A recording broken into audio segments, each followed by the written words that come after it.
Hey.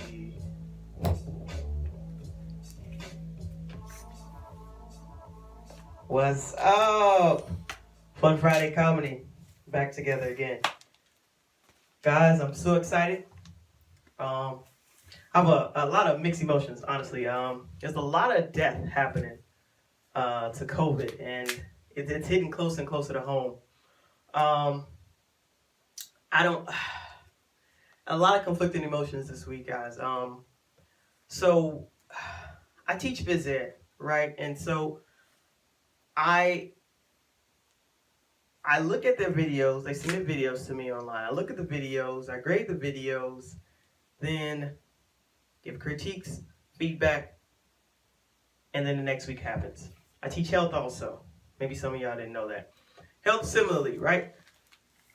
I give the essays. I look at the essays. I grade the essays. I critique the essays. I give the essays back. Next week happens. So honestly, like after I submit all the grades by like midweek, it's like boring. Like it's not much to do. And so I found myself, I don't know if some of y'all are in the same situation as me. How many of y'all found yourself on Facebook, Instagram, and Twitter a little too much right now? Anybody? Round of applause if you find yourself on any of these social media platforms way too much. Yeah, right? Right? It's crazy. It's the devil, I tell you. It's the devil, man. You go on there, you check one person's account, right? See what they up to. Like, oh, I ain't heard from so-and-so in a minute. Next thing you know, 4 hours have passed. It's crazy, man. So, I did a bad thing the other day. My daughter was getting on my nerve, which she usually does. And so I told her that if she didn't go to sleep, then the quarantine man was going to come get her. This is the problem with having a mother with a very weird and bad sense of humor.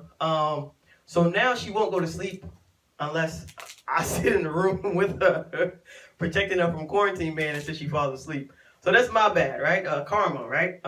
So there's nothing to do in the room in the dark while a 4-year-old falls asleep. There's nothing to do, so I find myself, I try to be productive initially, right? I was taking some online courses, right? Anybody trying to get their education up during quarantine? Anybody out there trying to get their education up? Round of applause if you, yes. So we learning new skills, right? Maybe trying to start a business like myself, and so I was doing online courses. I put my headphones in, I look at the little monitor. It's like video courses, some reading material. Trying to be productive while she falls asleep. Then, after the courses were done, I'm like, well, now what? So I started trying to get spiritual. Listen to some podcasts, right? Any Bema fans out there? Bema Discipleship? Any fans out there? No? Y'all don't know what y'all missing. Maybe you forgot to push the button. It's all good. We'll find out later, folks. We'll find out later. And so now, I'm like, all right, how much Brent Billings can I take before he puts me to sleep? His voice is super soothing though. I ain't gonna front. And so I'm like, all right, let me check out Facebook. Just don't do it, folks. Just don't do it. If the sun is down, don't open up Facebook. It's a wormhole. You're gonna fall right in. You're not gonna come out for hours. You're gonna be like 3 years older, 20 pounds heavier. Don't do it. But I don't listen to my own advice. I did it, and I kept doing it. I joined a whole bunch of clubs now. I'm part of so many groups. I'm like, oh, I didn't know I joined this one. What is this? Keto? What is it? Don't eat bread? What? No! Run! Blasphemy! I say. No, I did keto while I was pregnant. A friend of mine, she had gestational diabetes. It didn't look fun, so I was like, I don't want no part of that. I gotta count calories. Don't sound like my cup of tea. No. So I joined Women Helping Women entrepreneurial group. It seems pretty dope. There's a whole bunch of people in there. Some people that I knew. I was like, why you ain't invite me? Like, I could use this. What's up with that? So if you're watching this and you're an entrepreneur and I didn't invite you, my bad. I just told you about it. So kind of vicariously, I did tell you about it. So there's that, right? But too much time on my hands. So my leg is a little better. right? So I got on pants today. I don't have on my shorts. My legs a little better, so I decided to go outside in the backyard and play a little baseball with my son. So, I'm a phys ed teacher. I gotta do something. It's boring. I'm packing on the pounds. My COVID fat is starting to harden. It's not good. So, my son and I, we're in the backyard. We're playing baseball. Now, there's technically 6 people in the family. But Ron's inside with the baby. And so it's me, the girls, and the little boy. So 4 of us is outside. And the girls, they're fighting over whose turn, which bat, blah, blah, blah. So the 4-year-old, she gets upset. She goes in the house. Now, my 2-year-old follows the 4-year-old everywhere she goes. So I'm like, well, if you're upset, you should go in the house. I'm only saying this really because I know that if she goes in the house, then the 2-year-old is going to go in the house. So it's like a plot to get rid of the 2-year-old. So I'm like, if you're upset, you should go in the house and like really take a time out, like think about it. And then the 2-year-old's like, yeah, I'm going in the house and think about it. I'm like, yes, go in the house, go in the house. So now it's me and my son. Now, I'm not the type of person that likes to play a game for fun. Games are fun. I don't play for fun. I play to win. Like, I don't care how old you are. I don't care what your physical abilities is. Like, if you play a game with me, just be prepared to lose. This is what it is. So we're outside. I'm teaching them how to play baseball. And this is not, I don't know why God blessed this boy with a competitive mama. This is not good. Like, one of us should be calm, right? One of us, maybe? No. Okay, good. I got no affirmation over there, so I'm going to keep talking to y'all. So I'm trying to teach this boy how to play baseball. We out in the backyard. And I done set up bases, right? So we got a whole bunch of sports equipment. Again, I teach Jim. My husband, he loves sports. He's like, you ain't going to do it right, don't do it. So I set up bases, but I only put them like 7 feet apart. Because I got a broke up foot. I ain't trying to re-injure myself. I like the little mobility I got in the house. We got a lot of stairs. So I'm like 7 feet. That's far enough for you to learn where you need to go, when you need to get there. So we're playing. And first, he's up to bat. I throw the ball, swing and a miss. He's strike 1. So I'm like, oh, this feels good. I ain't done this in a minute. So I throw the ball again, a little bit faster, right over the plate. Strike 2. I'm like, oh yeah, Jory's back. Let's get it. So I initially started throwing underhand. Now I'm like, let me see. Some kind of heat still got putting this on. So I cock back, throw it. It passes him. He swings so hard. I'm no lie. He swings so hard. He spun around and fell in the dirt. It's actually happened, guys. And I started laughing because what can you do? Like, come on. Like, it was funny. You should have seen it. And he got upset. Lots of reasons to get upset. Your mother's trying to teach you, and clearly she's not a good teacher. Because, hey, you can say, oh, it's fine. Yes, if any of my students watching from previous years, not now because that's illegal, Miss O'Neill's super competitive. It just is what it is. So he's on the ground in the dirt, and he's like, you're not supposed to strike me out. So I'm assuming that the times that he's played with his father had some mercy or grace or whatever these things are called during the game. And so he kind of maybe let him hit the ball. I'm like, no. See, you see that? You see, okay, one of us is a good parent, all right, folks? So before you call ACS, just know one of us is a good parent. The other one is me, all right? So we're in the backyard, and he's upset, and I'm like, you know what, son? All right, now it's your turn to throw because I struck you out. So now it's my turn to bat. So I get up to bat, and he throws it, and I crack the ball. And so the way that we're playing, this is a little messed up rules. If the pitcher gets the ball, then you're out if you don't make it all the way around the bases. So I'm like, I'm about to roll this dude because I can make it around 7 feet. That's not, please, it's 48 feet. I can get 48 feet before he get the ball. First up the bat, hit the ball. Ball rolls over to the bush next to first base. I run to first base. He runs to first base. The little boy's fast, too. I didn't realize. He got the ball, he picked it up. He's like, "Ha ha, mommy, your first strike." I'm like, "Oh, whoa, whoa, whoa, whoa, whoa." First off, it's an out. I'm not really upset because you got it wrong, so I would take the strike and not the out. But because I'm an honest person now, I'm very competitive and a little mean-spirited, but I am honest. So I was like, "Son, it's my first out. It's an out. If you get the ball, it's an out." He's like, "All right, mommy, I got it." This time he throws the ball way over my head into the bush. So I tell him, I say, "That's a ball. If you give me 4 balls, I get a point." Because technically I would get to the first base, and trying to explain, but a little alternation of the rules, it's a little tough.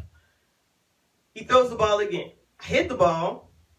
It goes past second base. Hits the slide in the back. He runs. Boy, it's fast. I didn't realize. I got to the first base. Started getting winded. It's only 7 feet now. That's not funny. So I run to the first base. I started to get winded. I'm running towards second base, but now he's already at second base. He got the ball. He's like, "Ha ha, mommy, that's out 2. I'm like, "All right." So he figured out the rules. All right, that's fine. I'll hit a home run. So I tell him, I'll say, "You know what? I'm gonna hit this ball so hard it's gonna go in the neighbor's backyard." And then I say it a little louder because I think the neighbors is in the backyard hearing me. So I want them to like throw the ball back eventually. So I go to bat. I knock the ball. It's a pop fly. I'm like, this boy can't catch. So I ain't worried about a pop fly. He can't catch. So pop fly goes up, and I was right. He couldn't catch, but to his advantage, his mama can't run. So I got to first base, and he got me out. So now we both got it out. He's back up to bat. He hits the ball. Now I don't want him crying like last time.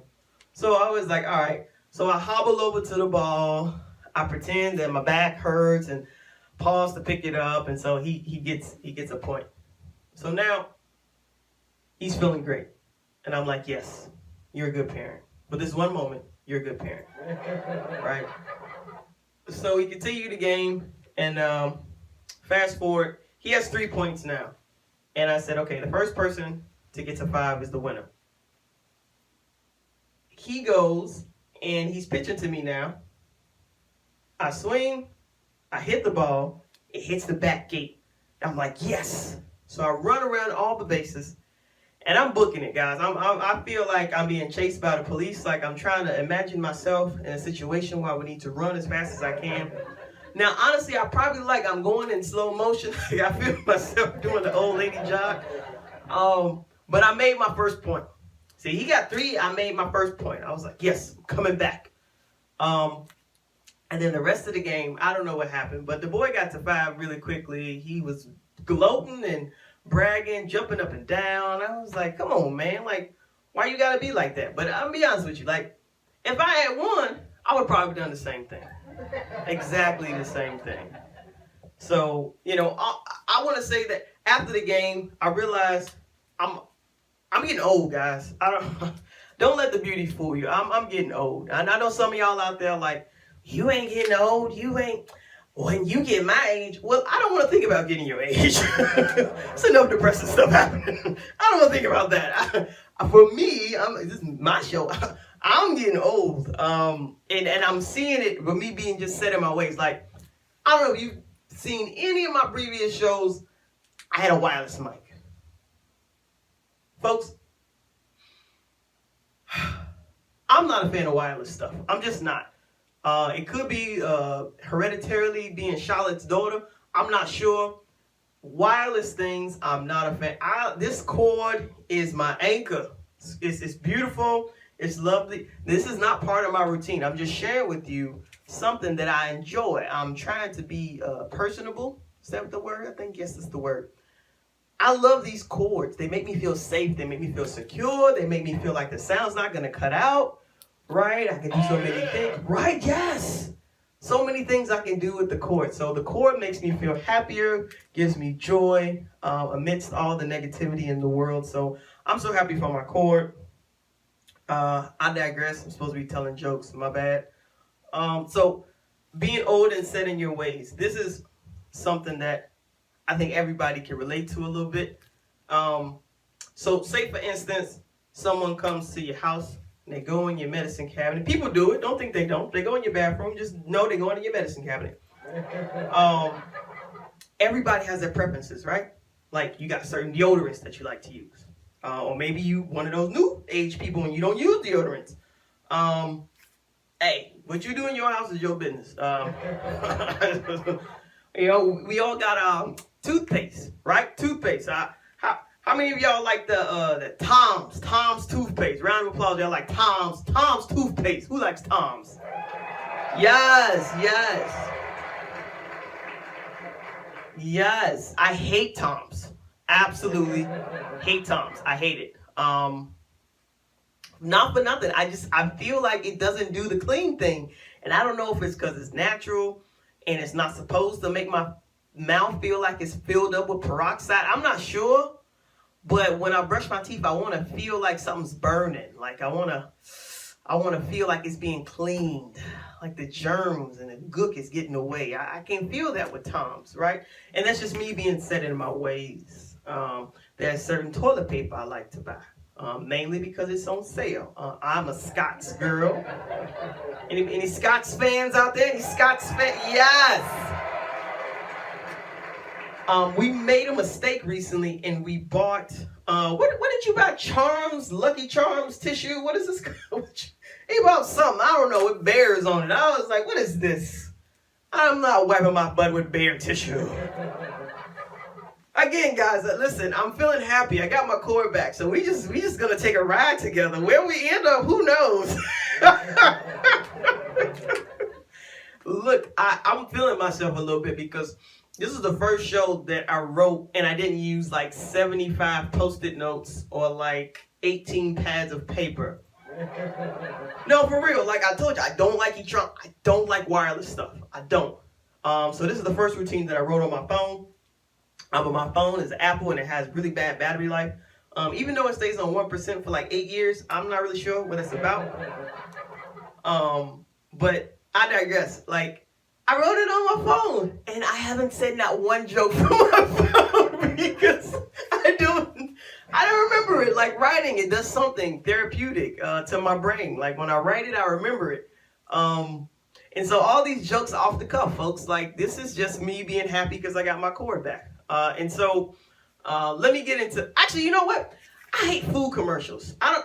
This is something that's been bothering me. I was telling Ron this the other day.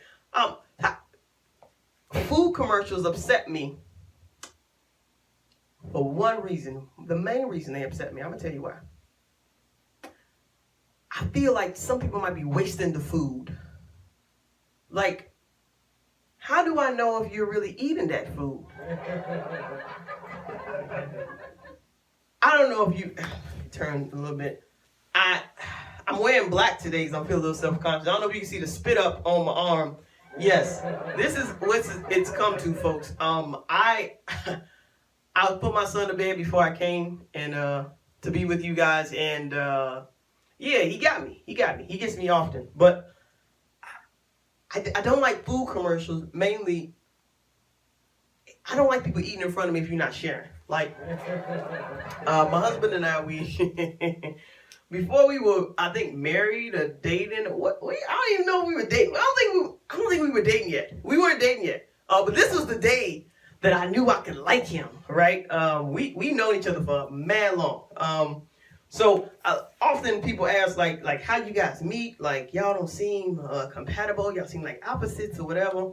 And so how we initially, got together, it's a pretty funny story. If it wasn't, I wouldn't tell you. So we're at dinner with some friends, and so Ron is not a connoisseur of vegetables. Now I'm doing French and Spanish. I have an international audience, so I'm just trying to accommodate all the folks. He likes broccoli. He likes broccoli. He used to like broccoli. And some doctor told him that he's allergic to vegetables. So now he's like, I can't eat those. The doctor says I'm allergic. You're trying to kill me? Or you can do all the sound effects you want to. I'm putting you on blast, brother. Bones gonna disintegrate. So we're at dinner. I'm telling you, I love my cord. It's the superpowers. We're at dinner and So we're ordering food, and he orders chicken and broccoli. It's the same thing he's been ordering for the last, I don't know, 20 years. I know this man, chicken and broccoli. So he ordered some chicken and broccoli. I don't remember what I ordered, steak fajita or something. I don't know what it was. And so his food comes out. His food looked bomb. Like, I ain't gonna lie, man. Woo! Food look good. Food look good. Whew. I don't lust over people. I lust over food. Like, it's not a good thing. I'm being super open, super honest with you guys tonight. Like, I feel good. I feel the cord is whew, love it. And so I'm looking at his food like, yo, that look good.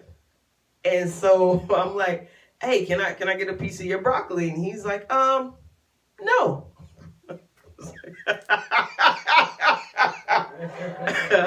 Who says no to a pretty girl when she asks you for a piece of your food? Who does that? So I was like, nah, you joking, right? Look at me. Do you see this? You see this? You don't know. No, I'm yes. I can eat your broccoli, right? He's like, no. I was like, yo. So I don't know if you can tell yet. Maybe not. I'm not sure. I kind of like to get my own way. I don't know if you can pick that up, if you feel the aura, if it's, you can smell that. And so I'm like, all right. So now I'm plotting how I'm gonna get this man's broccoli. So we're sitting and the couple that we're with there, the girl sitting next to me, the dude sitting next to him, we kind of across from each other. And so they're both looking at their menus. I don't know why they didn't order. I don't know why his food came out first. It was weird. I don't know. Maybe they just had chicken and broccoli sitting on the plate in the back for the people who just order chicken and broccoli all the time. I'm not really sure. But they're looking at their menus. And so he's, got his fork and his knife. He's adjusting his napkin. He's about to go in. Like, he's getting it ready. Oh, yeah. And so I take my fork ever so quickly, and I pluck the broccoli, and I pop it in my mouth, and then I put the fork back real quick so nobody can see me, and I chew real fast, and I swallow it before the people who are with us can see. And then he's shocked, he's disgusted. He's like, "What did you just do?" But he's not saying that because I don't know if you ever met him. Like he's not that guy. So they're like, what happened? He's like, she ate my broccoli. And I'm like, yo, you sound ridiculous right now, sir. Like, it's broccoli, bro. Like, chill. It's broccoli. It's food. Ask for some more. You're good. You got a job. You're fine. So now that I remember, we were not dating at all. This was, no. No, he wouldn't touch that. So we're eating, and the night's over, and we're heading back. And so before I get out of the car, I'm in the back, we're chilling, everybody's chilling. He goes and says, I say, my bad for earlier, I shouldn't have took the broccoli, it was selfish of me. I was just trying to show you that you should share. Like this was my way of helping you understand that you should share. That sharing is a concept that you should get into, right? And he leans over and he's like, I see that, but I want you to understand that when I tell you no, I need you to obey. And I was like, what did he just say? This dude just told me, do you know who he's talking to? Like, bruh. Alright, obey. So now I'm thinking like, alright, this dude must want to fight. You don't talk to me like some sideways out of your mouth, like obey. Like, what? I'm from Chicago, bro. You. And I don't know what it was. I know what it was. It was the femininity. The femininity is there. It's there. And the femininity was like, oh, girl, I like this one. And then after that, I realized that I did like him. And so now I'm going to take you on a little journey. I got some good news, some bad news. The good news is that the way that we ended up together is quite humorous. The bad news is, in order for you to get the full effect, it's long. I'm gonna let you know that now. It's long. All right. So if you need to take a break, this is a live recording. But if you need to pause, you might want to go get some popcorn, some more snacks, I know, a refill on your drink. Maybe you need to go to the bathroom. I'm not sure. But I'm going to give you time to do that. So I'm going to sit here like a pause, right? So I'm going to sit here like a pause. Did y'all go yet? Did you leave? Some of y'all kind of old. You can stop the video and come back to it later. I'm going to just stand here for 2 more seconds. All right, so how we met. All right, so initially we met in college. Actually, it was like church, right? So we were in college, we met in church. And so what you don't know is that Ron and I have a common enemy. His name is Chance. We don't like this dude. He is not a nice guy. He is a horrible human. Actually, he's not even human. All right, Chance is what happened. So first time we locked eyes, we're at a church function. Singers are singing.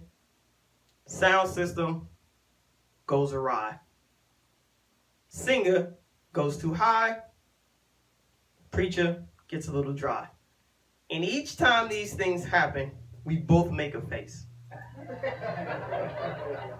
And so by the third face that we make, we kind of look over at each other, catch each other's eye, and was like, oh, you noticed that too. Okay, good. So when I initially entered college, I was over cocky, super arrogant, aka scared of my own shadow.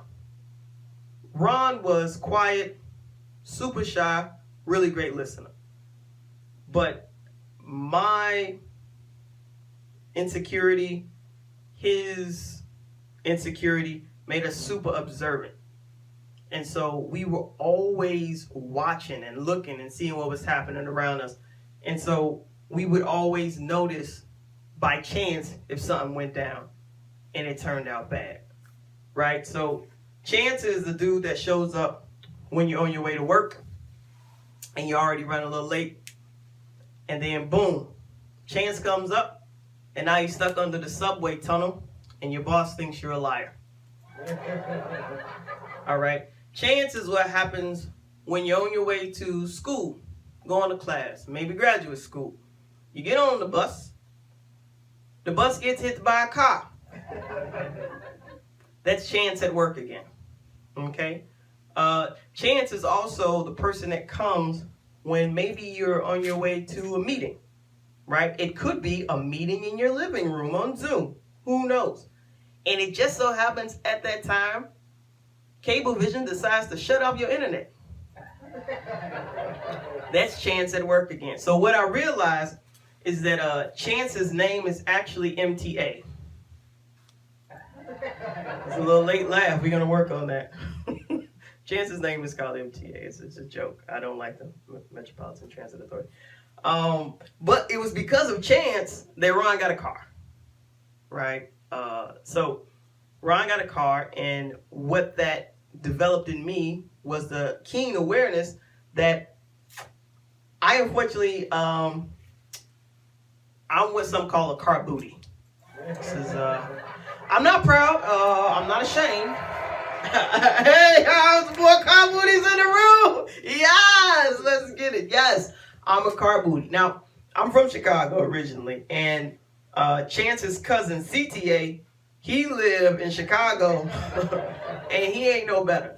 But I don't have any memories of being on a bus. Now, I know I was on a bus at some point, at some time, but I don't remember any of these things. And so the only memories I have in a car, 5 years old, I'm in a car, grandmother's driving on a freeway. I ain't been on a freeway before. So I'm looking out the window. I'm like, dang, we going fast. This is fun. What does this button do? So I push the glove compartment. Stuff falls out on the floor. My grandmother's like, stop pushing buttons.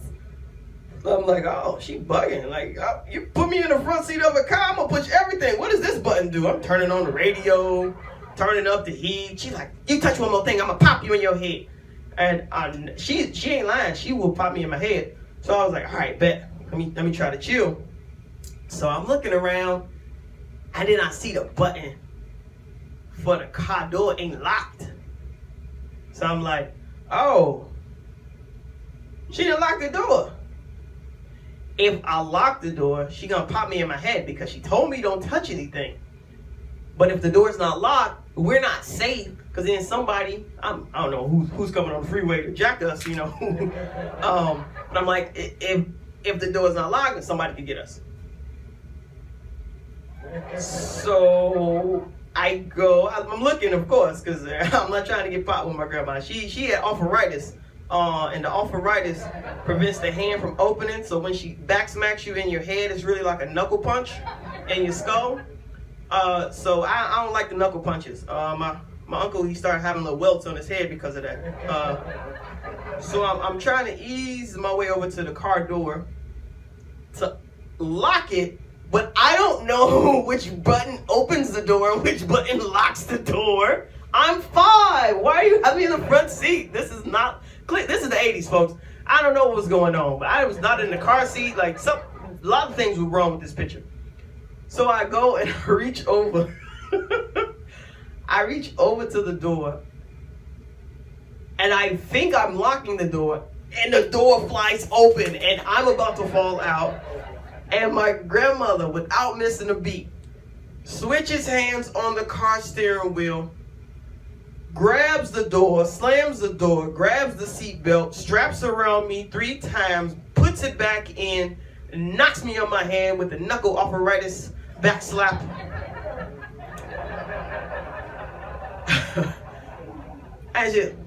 I told you don't open that door. Girl, crazy. Right, so I remember that, right? The next memory I have of being in a car is I was actually in a car accident. It was a pretty bad car accident. My mom had just got this nice, beautiful Beretta. Woo! Sucker was cherry red, hot red. That's what we called it. No, seriously, it was a beautiful car. And so we're driving. My mom's like, ow. My grandma's in the front seat. They figured out you're supposed to put children in the back by this time. So I'm in the back seat, and I keep playing with this toy. My mom's like, stop playing back there with that toy. You keep kicking my seat trying to get up and get off the floor. So I'm like, all right. So I keep playing with it, and every time I play with it, I say, Mommy, can you pick up my toy? Mommy, can you pick up my toy? Right, and it's super annoying. The karma, I'm telling you, it's the same thing that happens to me when I drive with my children. And so the last time she picks it up, she said, I'm not picking it up no more. It's just to stay on the floor. It's going to stay on the floor. And then my grandma turns around, and you bet not get out that seatbelt. So I'm like, I know, you're going to knock me in the head with the arthritis knuckle sandwich. I got it.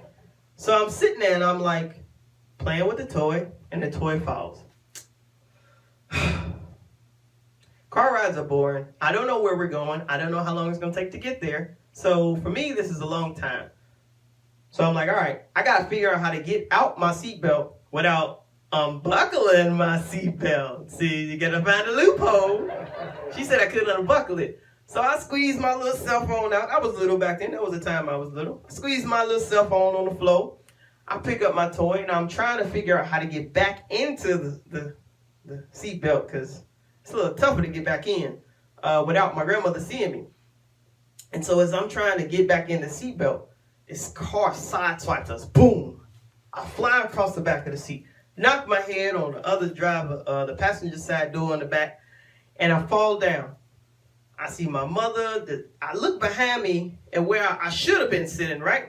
I should have been sitting in the car where the seatbelt is behind. there's shards of glass stuck in the cushion of the back of the car. Now I'm like, now ain't that something? If I'd have listened to these folks, I'd look like some Edward Scissorhand project in the back of this car. My face all glass shard up. I said, it's a good thing I'm hard-headed. It's a good thing. So my mother looks in the back of the car. She's like, Jory, you okay? I'm like, yeah, I'm all right. I'm like, don't pay attention to the fact that I'm not in my seatbelt. Like, don't, hey, we got hit. Mommy, what happened? I'm trying to distract. Like, look that way, lady. Pay no attention to the girl behind the seat. Just look that way. And so my grandma's like, Charlotte, you all right? My mom's like, yeah, I'm good. Mom, you good? And she's like, I'm okay. And so my grandmother's a gangster. She's a gangster. We're going to talk about this later. Join us for Mother's Day, folks. It's going down. My grandmother's a gangster. She's like, I know you ain't going to just let him hit our car like that. My mom's like, oh, yeah. So my mom, like, Dukes of Hazzard, gets out of the car. I don't even know how she did this. Like, all the glass was gone from her side. It was gone. She grabs the hood of the car, slips her cell phone out, and she starts run. I mean, like, Total Recall running. Like I was like, yo, like, my mama fast. And she's running, and the guy, he seemed to, like, have passed out. His head's on the steering wheel. And I think he sensed a black woman running after him. And I seen him look up in his rearview mirror, and then all of a sudden I was like, Arr! He's like screeching, like dragging through. He hit a fence. He hit the fence. He's pulling the fence with him. He's going down the street with him. And my mother's still chasing him. I'm like, yo, she crazy. She's running after the car. She catches up to the car. She's banging on the back of the car. I was like, yo, this is crazy. So fast forward, everybody ended up being okay, but that was the day that I found out I was going to be a big sister, because when the paramedics tried to take my mom to the hospital, my mother was like, nah. My grandma was like, yes. You got hit. You absorbed the most impact. And then she's like, you got to go get x-rays. Paramedics are like, you got to get x-rays. I'm like, yeah, mommy, go get x-rays. Like, please still don't pay attention to the fact that I wasn't in my seatbelt. And she's like, I can't. And then it was like, why? It was like, everybody said it in unison. It was like, why? She's like, because I'm pregnant. Dun, dun, dun, dun. What? And mama, I'm like 7 years old. I don't understand how these things work. But I'm like, you can't be pregnant. You're not married. But this is a silly comment, because my brother and I are her children, and she's never been married. So it's like, I don't know how that works. But I digress. I don't want to put too much of her business out there on the streets. At least not till Mother's Day. Moving on. So needless to say that I don't remember buses. I remember the yellow bus that I rode to junior high and high school. Not to be confused with the little yellow bus. Even though the same passengers that was on the little yellow bus, I couldn't really tell the difference between those kids and the ones that was on the bus with me. I'm not really sure what was going on, but all I know is that Chance has a mom, and her name is Maybe. And Maybe's a bad mama. She's a real bad mama.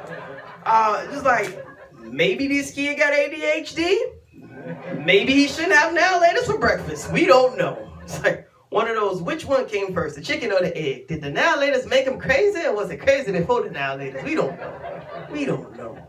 Inquiring minds still trying to figure out.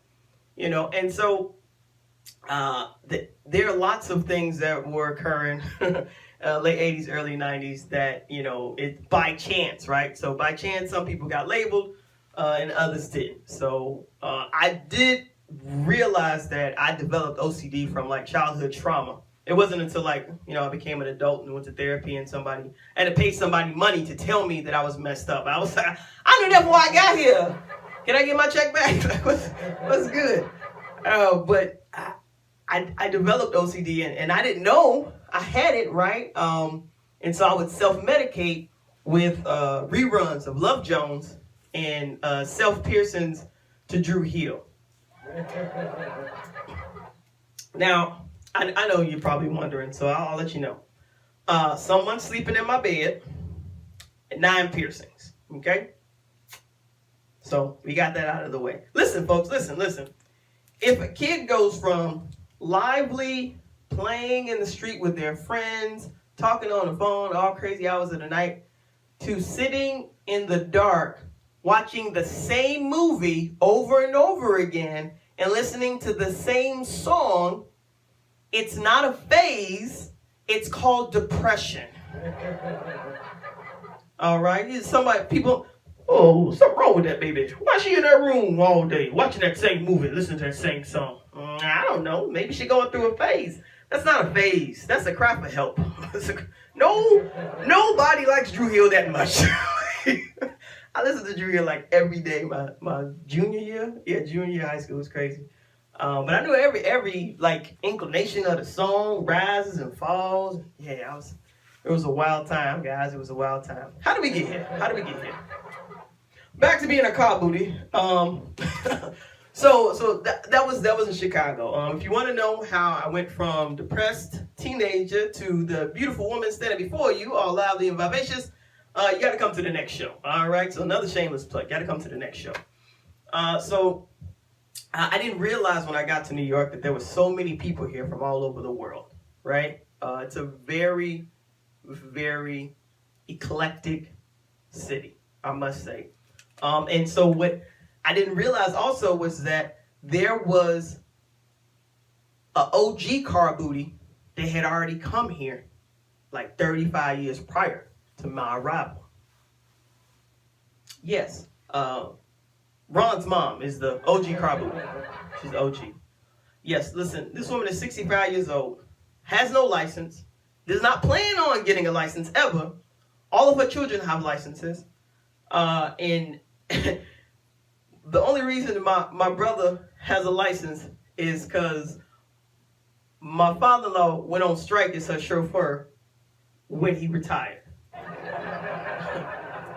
She came in and says, Everton, take me to Home Depot. He's like, I'm watching NASCAR. It's lap 2 of 200. So he goes, tell the boy to take you.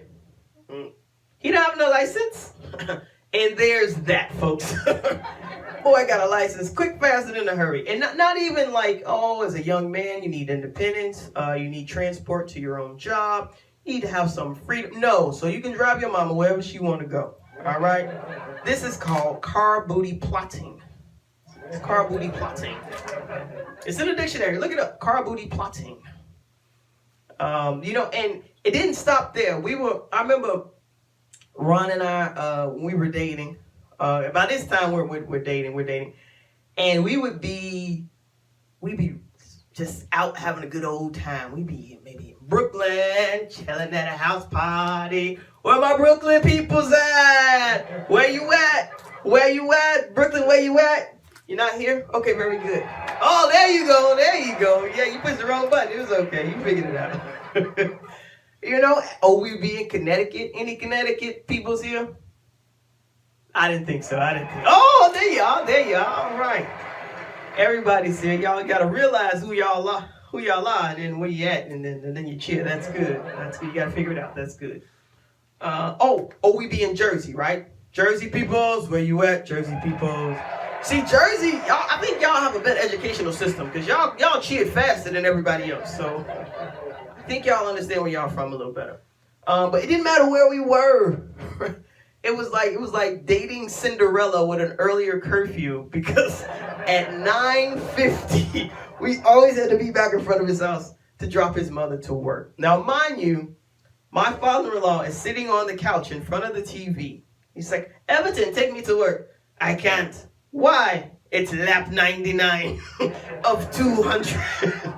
So she's not bothering with him.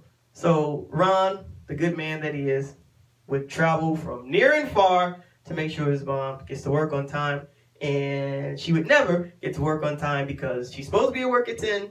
We would pull up to the house about 9:45, 9:50ish, and 10 o'clock would come, and she would still be getting ready. I didn't know it then. There's a CP time, colored people time, and then there's a CP time. That's Caribbean people time. That's a little later than colored people. It's a little later. And so at 10:01, like clockwork, every night, 10:01, she'd run in the car. Hurry, Ron, hurry! I'm late, hurry! Like he's the one that made her late. So he's driving through the streets. I'm like, I didn't notice, but like while he's waiting for his mother to come, he doesn't put on black gloves. The engine's revving. I'm like, what just happened? What is going on? She would get in the car. Hurry, Ron, hurry. I was like, yo, this is crazy. It was like a high-speed chase. No one was chasing us, just time. Time was chasing us. It was not on our side. It was chance again. I'm telling you, it's chance. And so we would drive to her job, and we would park in the no loading situation. And as we would park, it'd be like 10:04. She's like, okay, I have time. You have time? Time for what? You're late, lady. And as she would get out of the car, I would see like 3 other cars screeching up. Like all her Caribbean homies would get out. Hey, Grace, how you? Oh, Tia, what's up, girl? Hi. And she's like, I see you inside. Okay, all right. Like, oh my goodness. Like, a whole crew of them would just go in late. I'm like, I hope no one was waiting for you. It's like patients sitting in diapers, waiting to be turned over. I don't know.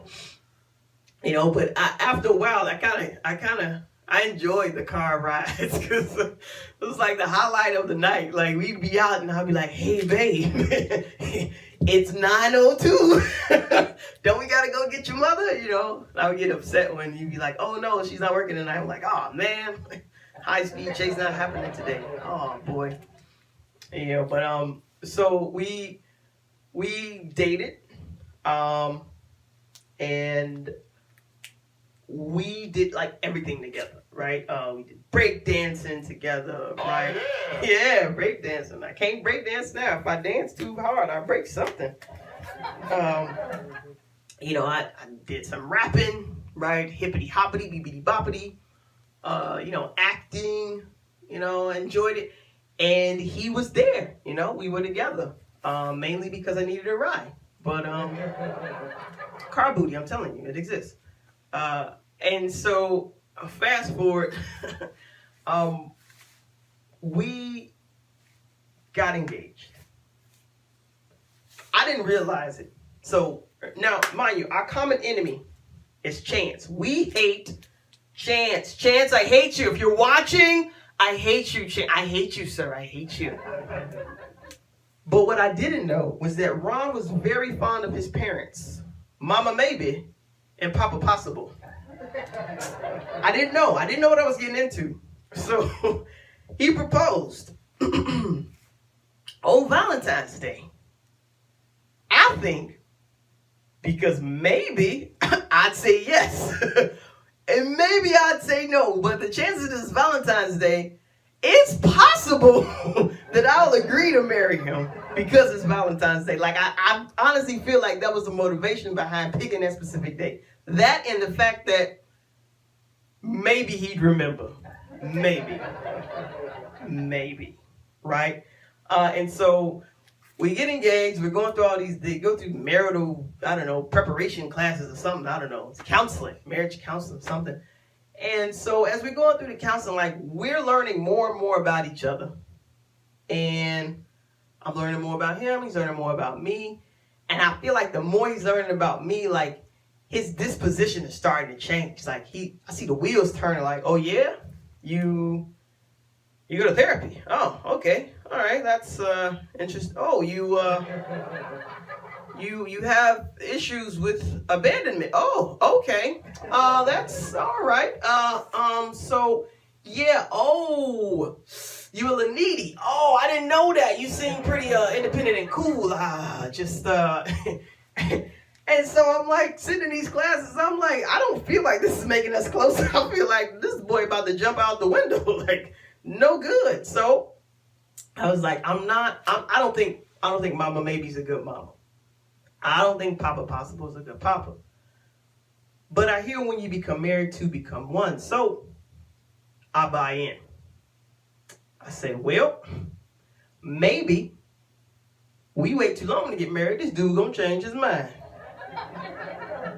It's possible he will call off the wedding. So I did what any understandable woman would do in her late 20s, early 30s. I trick him. I am proud of it, but I'm not proud of it, right? So I convinced him that we should get married that same year in like 7 months.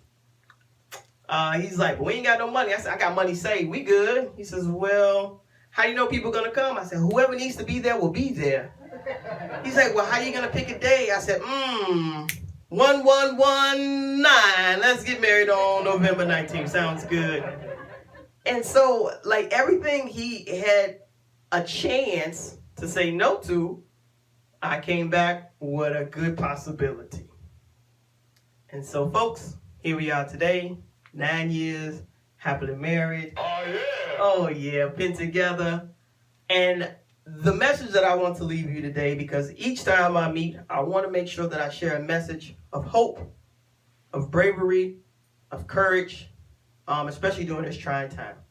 So what I would like to share with you today is, DJ, drop that beat.